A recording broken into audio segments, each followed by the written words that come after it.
President Trump kicked off 2020 by ordering the assassination of Qasem Soleimani, the top Iranian general who was considered to be the second most important man in Iran. Everyone's worried what happens next, what kind of retaliation is coming America's way, and whether we're on the verge of some sort of major new conflict in the Middle East, the kind of war that would make Iraq look like a walk in the park. So, here are 7 things you really should know about Donald Trump and Iran as things heat up. Number 1, guess what? Trump, the former real estate mogul and reality TV star with zero background in foreign affairs or national security, doesn't know anything about Iran or about the man he killed, General Qasem Soleimani. Don't take my word for it, take his. Are you familiar with General Soleimani? Yes. Go ahead, give me a little, go ahead, tell me. He runs the Quds forces. Yes, okay, right. Do you expect and I his think the behavior... Kurds, by the way, have been horribly mistreated by us. No, not the Kurds, the Quds forces. Got that? The president confused the Quds force with the Kurds and didn't have a clue who Soleimani was just a few years ago. You was giving me name after name, Arab name, Arab name. Yet last week he gave the order to have him killed from his golf course and apparently was stuffing his mouth with ice cream when the news of the general's death broke. Number 2, Trump has long seen a US attack on Iran as a way for the US president to get re-elected. Yeah, re-elected. Again, don't take my word for it, just listen to Trump himself. Here he is in 2011. Our president will start a war with Iran because he has absolutely no ability to negotiate. He's weak and he's ineffective. So the only way he figures that he's going to get reelected, and as sure as you're sitting there, is to start a war with Iran. And of course, with Trump, there's always a tweet. In fact, multiple tweets. Yet another reminder that the one word you need to understand Trump is projection. What he accuses others of thinking or doing is often what he himself is thinking or doing. Number 3, Trump tore up Obama's Iran nuclear deal in order to launch his very own maximum pressure campaign, which led to this very crisis.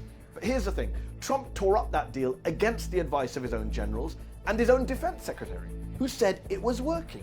Secretary Mattis, do you believe it's in our national security interest at the present time to remain in the JCPOA? Yes, Senator, I do. Number 4, Trump and his people want to blame Iran for 9/11 because they know that'll help them make the case for war. Vice President Mike Pence took to Twitter last week to claim that Soleimani and Iran had helped 10 of the 12 9/11 hijackers, which is not just absurd because Shia Iran and Sunni al-Qaeda are mortal enemies and the 9/11 report says it's BS to suggest Iran was involved in September the 11th, but also 12 hijackers? Weren't there 19 of them? What on earth is Mike Pence talking about? Number 5, the reason he tore up the Iran nuclear deal is that Trump is a hawk and has always been a hawk.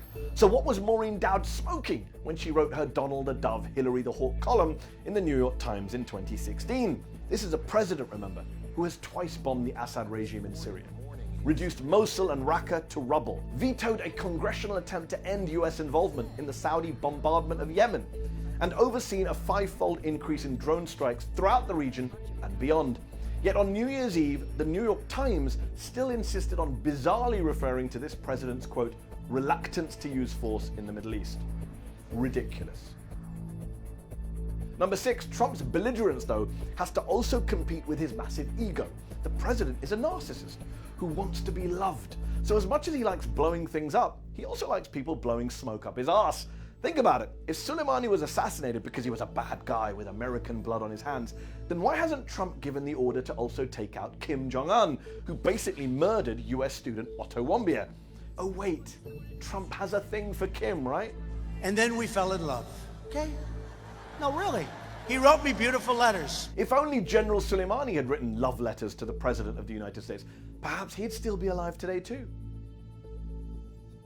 And number 7, last but not least, it's important to remember that whatever we're discussing, whether it's domestic policy, foreign policy, the economy, Trump is unhinged. That's a constant. That's a given. So when we talk about what he's going to do about Iran or why he did it, you also have to remember that this is not a rational man, a man who operates within normal parameters. This is a man who accused his predecessor of tapping his phones, who thinks climate change is a Chinese hoax and wants to use nuclear weapons to stop hurricanes. This is a man who gave us Sharpiegate. It was going to hit Not only Florida, but Georgia could have was going toward the Gulf. And so this is the man, the deranged, unwell, paranoid, conspiratorial, know-nothing president, now getting ready to escalate further with Iran.